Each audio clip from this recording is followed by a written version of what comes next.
mini games that you just go around stealing things to mini games where you have to fight to the death against random creatures. This is RuneScape's top 10 mini games. Number 10, the Dominion Tower. This minigame was originally released on November the 1st, 2011. In order to start this minigame, you need to have a common level of at least 110, and you must have completed 20 out of the 38 required quests in order to start your first battle in the tower.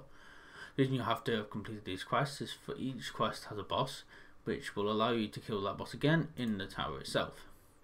So the main point of this is to go through each different floor, randomly getting a boss which you will fight, and to earn points which can be exchanged for a bunch of bloody prizes, which I'll explain in a little bit.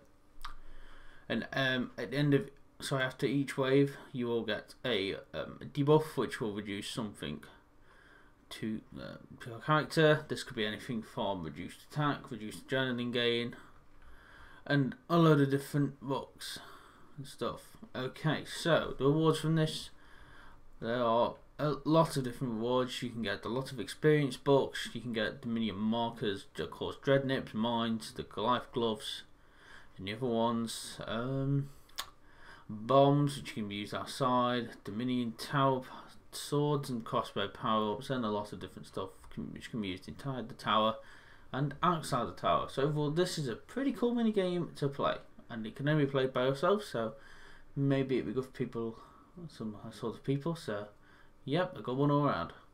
Number 9, Heist. Now this minigame was originally released on the 17th of February 2014. This can be accessed from the rope just north of Falador. In this game, players will be split into 2 teams, 1 guards and 1 thieves. The thieves will have to go around the map in disguise and steal a variety of items from chests and a lot of other different type of items. The guards will have to go down around the map and find all of the disguised thieves. The guard will have to accuse a thief. If they get it right, then they will get some points, and if they get it wrong, they will not be able to accuse anybody for a further 30 seconds. So there are a huge variety of disguises. You have anything from Korean warrior, merchant, you could have a warrior woman, warrior man, full band, that sort of thing. A thief, blacksmith, so many. A werewolf, Barrow's brother. You can even be a Firewatch. Just so many things. Right, okay, the rewards. So the rewards, if you are a guard, is you can obviously level up, bonus experience. You can also get a wanted board, final move, and several perks, a security sense, stuff like that. So the main thing that you really get from this is thieving experience. So it's pretty good if you are wanting to train thieving. Number 8, Barbarian Assault. This was originally released on the 4th of January 2007, but had a major rework on the 26th of August 2014, introducing the Penance King into the game. So the idea of this minigame is that a team of about 4 players will get put into a game where each of them is given a specific role, in which they will have to go around and do certain things. So the roles, you will either be an attacker, a collector, a defender, or a healer, and each one of these is responsible for killing a certain type of monster.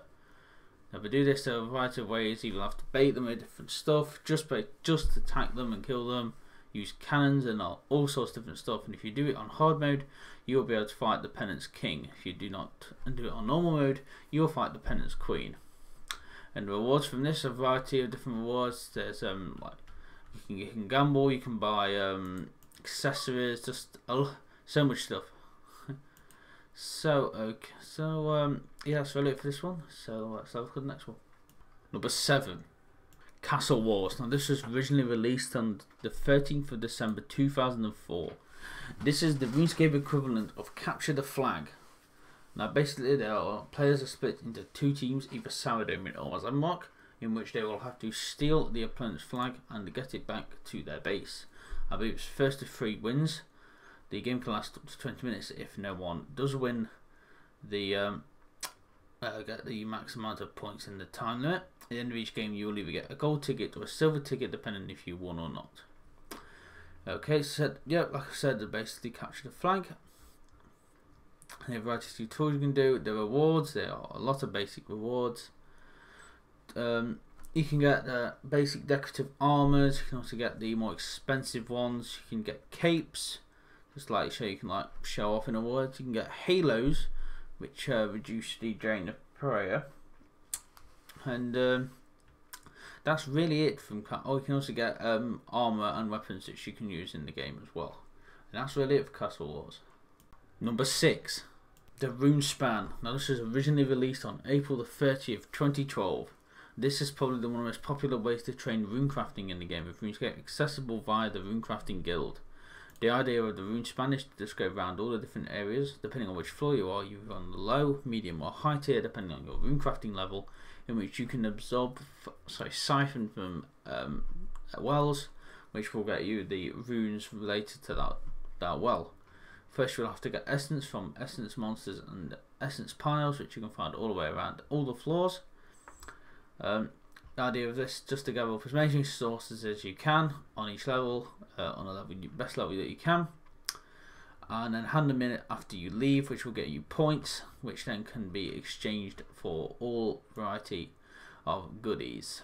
So, okay, right, the rewards for this are, you can get all of the wicked items: hood, rope top, legs and cape, which give you a big weight reduction. You can have lesser runic staff, and greater runic staff, and you can also buy the massive pouch, which is used in runecrafting. It's obviously carry more essence. Number 5, the Tahars Fight Caves. Now this was originally released on the 4th of October 2005.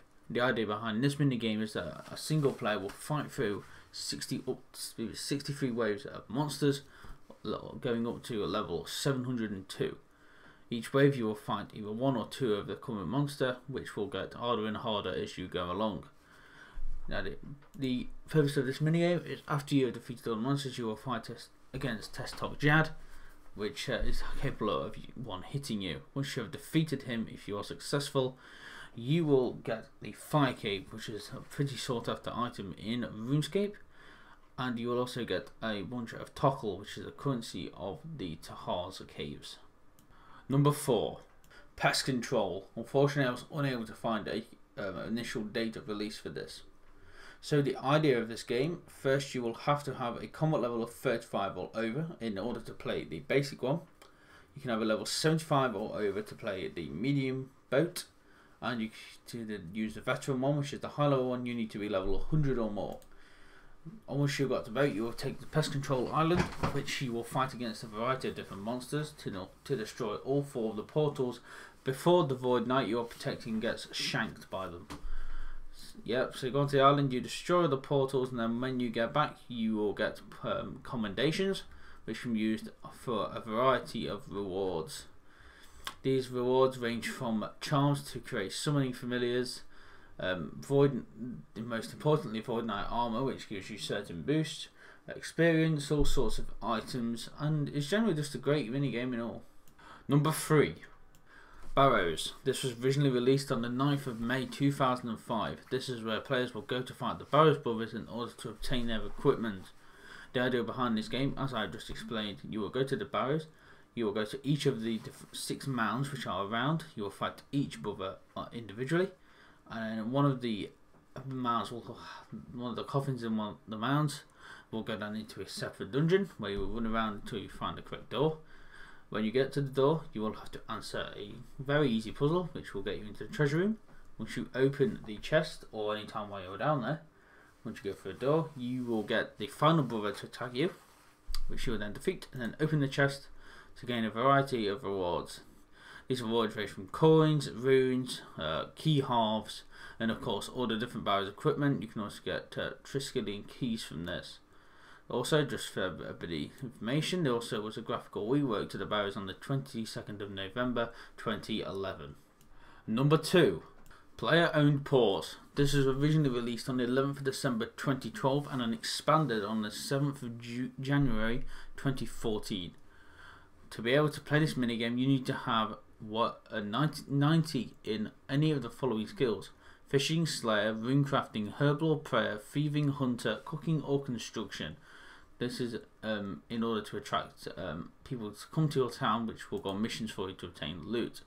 It is also recommended that you have 93 cooking, 90 smithing, crafting, rune crafting, fletching, 85 to 95 fletching, 92 fletching, 85 defense, 85 constitution, and 85 range. This is either to wear or create the items which you will get as rewards from doing certain types of voyages.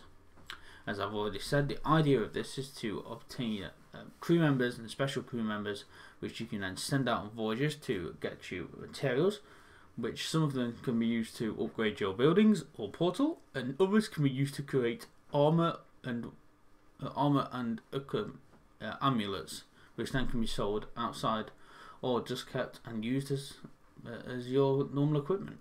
And number 1, the Jewel Arena. Now, there is no specific date on when this was actually released, but it is known that it was just after released just after the end of the Runescape 2 beta phase, just before it was introduced into the actual game.